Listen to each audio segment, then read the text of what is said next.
नमस्कार व्यूअर्स, और आप सब लोग कैसे हैं। आशा करती हूँ आप सब लोग अच्छे होंगे, स्वस्थ होंगे। आज मेरा श्रीमद् भागवत गीता का पाठ अवश्य देखते होंगे। मैंने शॉर्ट वीडियोस बनाए हैं इससे पहले, और आज मैं ये ब्लॉग बना रही हूँ। तो शुरू करते हैं आज का पाठ।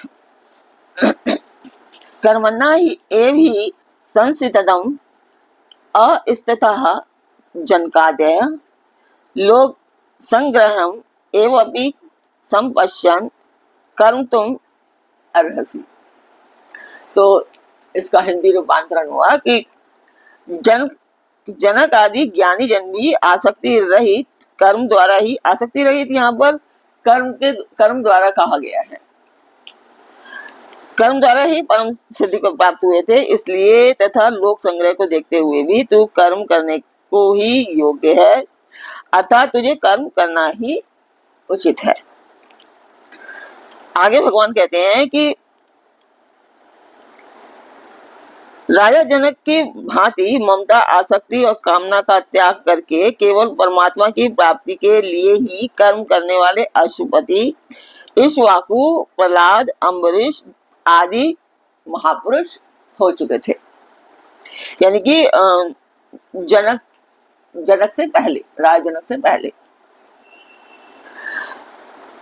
आसक्ति से रहित मनुष्य परमात्मा को प्राप्त हो जाता है। उसी को प्रमाण द्वारा सिद्ध करने के लिए यहाँ यह बात कही है।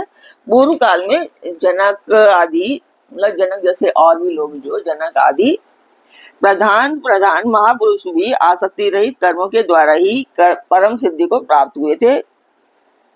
आसक्ति रहित का मतलब है कर्म द्वारा, सिर्फ आसक्ति को नहीं कहा गया है, कर्मों के द्वारा ही परम सिद्धि को प्राप्त हुए थे।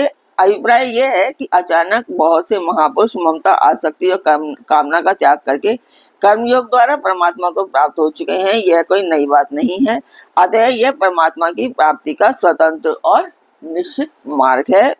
इसमें किसी प्रकार का कोई संदेह नहीं है।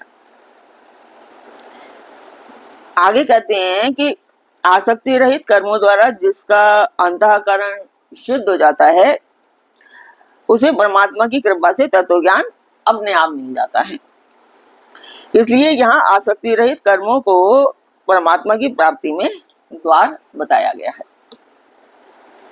सृष्टि संचालन को सुरक्षित बनाए रखना, उसकी व्यवस्था में किसी प्रकार की अड़चन पैदा ना करके उसमें सहायक बनना लोक संग्रह कहलाता है।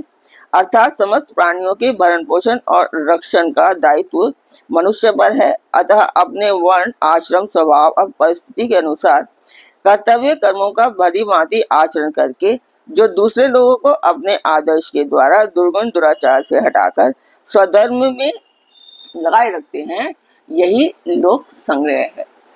आप लोग मेरा पाठ पूरा देखा कीजिए। ब्लॉग मैंने बताने बहुत कम कर दिए हैं, आज मैं बना रही हूँ, तो इसको पूरा देखिए। आशा करती हूँ ये वाला पार्ट आप अवश्य देखेंगे और इसको अपना प्यार अवश्य देंगे। और जो मैंने मंदिर के लिए पहले डाला था उसकी वीडियो मुझसे डिलीट हो गई थी, तो वो मैं नहीं डाल पा रही हूँ आजकल, पर मैं कर वही रही हूँ मंदिर के लिए ही, वहाँ पर कुछ दान करने के लिए। अभी तक मुझे कोई यूट्यूब से कोई मनी प्राप्त नहीं हुई है।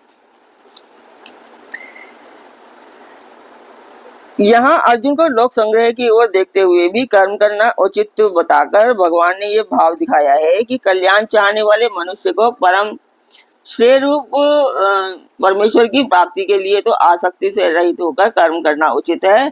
इसके सिवा लोक संग्रह के लिए भी मनुष्य को कर्म करते रहना उचित है। इसलिए तुम्हें लोक संग्रह को देखकर, अर्थात यदि मैं कर्म ना करूंगा तो मुझे आदर्श मानकर मेरा अनुकरण करके दूसरे लोग भी अपने कर्तव्य का त्याग कर देंगे, जिससे सृष्टि में विप्लव हो जाएगा और इससे व्यवस्था बिगड़ जाएगी। अतः सृष्टि की सुव्यवस्था को बनाए रखने के लिए मुझे अपने कर्तव्य का पालन करते रहना चाहिए।